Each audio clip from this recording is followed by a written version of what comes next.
Bienvenue. Aujourd'hui, on se penche sur une question assez pointue pour l'entraînement sportif et plus spécifiquement pour le basket. Est-ce que le moment où on place le HIT, l'entraînement fractionné à haute intensité, dans une séance, ça change quelque chose pour la précision technique des joueurs, surtout quand ils sont fatigués, quoi.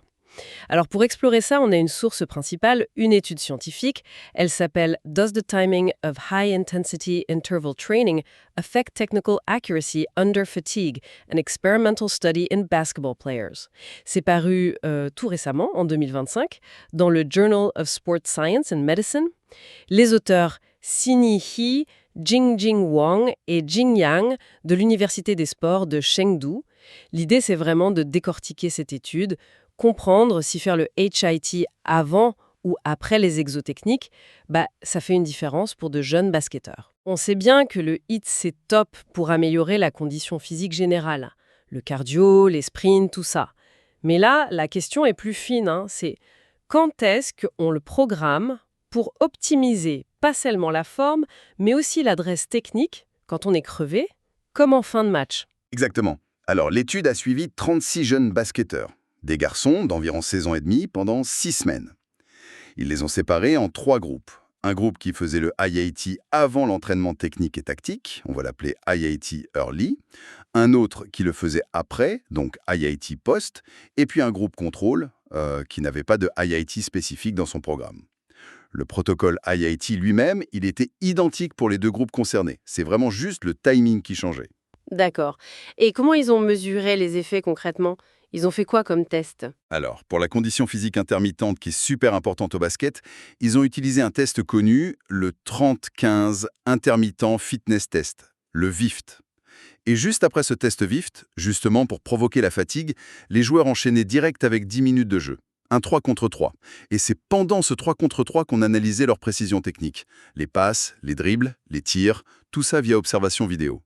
Ah oui, c'est un protocole assez malin, ça simule bien la séquence effort intense puis jeu. Alors, les résultats? D'abord, sur la forme physique, le VIFT, est-ce que le timing a eu un impact? Alors là, pour la VIFT, pas vraiment de surprise majeure. Les 2 groupes HIIT cardio, que ce soit avant ou après, se sont nettement améliorés par rapport au groupe contrôle. Logique. Mais entre le groupe HIIT Early et le groupe HIIT Post, il n'y avait pas de différence significative. Donc en gros, pour la condition physique mesurée par ce test, faire le HIIT avant ou après, ça revient un peu au même. Ça marche dans les 2 cas. D'accord. C'est intéressant que pour le côté purement caisse, le timing soit secondaire. Mais j'imagine que c'est pas tout, surtout quand on parle de garder sa précision en étant fatigué. C'est là que ça devient peut-être plus subtil, non? C'est exactement ça.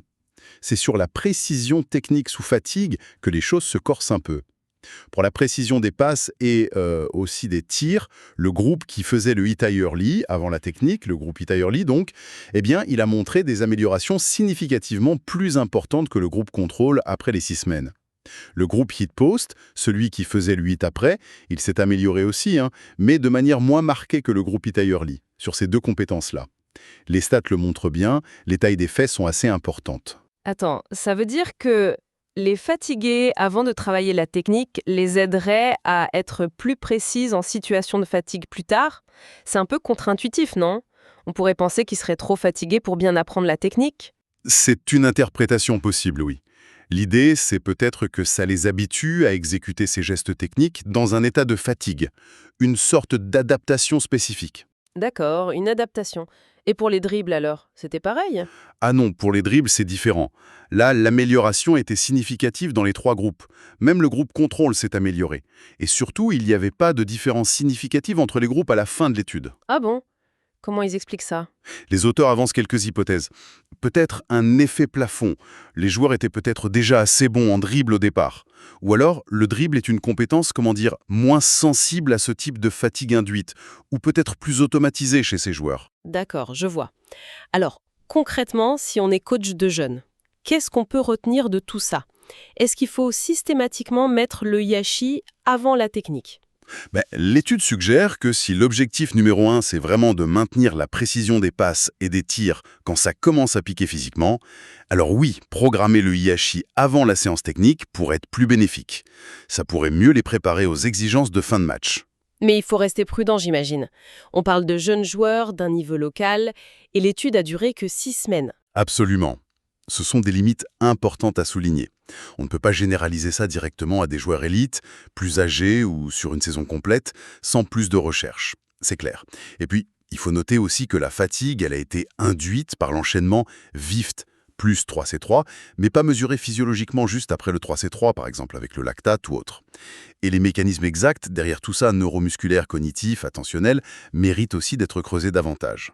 Ok, donc pour résumer, si je comprends bien, le IHIT, ça améliore la forme des jeunes basketteurs, ça c'est sûr, peu importe qu'on le place, mais pour garder sa lucidité et sa précision sur les passes et les tirs, quand on est fatigué, le faire avant la technique semble donner un petit avantage, d'après cette étude en tout cas.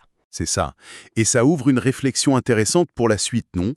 Si cet ordre est fort intense puis technique et bénéfique pour ces jeunes, qu'en est-il pour un joueur expert dont les gestes sont beaucoup plus automatisés? Est-ce qu'il réagirait de la même manière? Et comment on adapte ça en fonction du niveau de compétition, des objectifs spécifiques de la période d'entraînement? Oui, voilà de quoi nourrir les réflexions des entraîneurs et des préparateurs physiques. C'est passionnant. Pour celles et ceux qui voudraient vraiment aller dans le détail, on vous encourage bien sûr à lire l'article original. C'est signé Air, Wang et Yang dans le Journal of Sports Science and Medicine. Et puis, n'oubliez pas de vous abonner à la chaîne et d'activer les notifications pour ne pas rater nos prochaines analyses.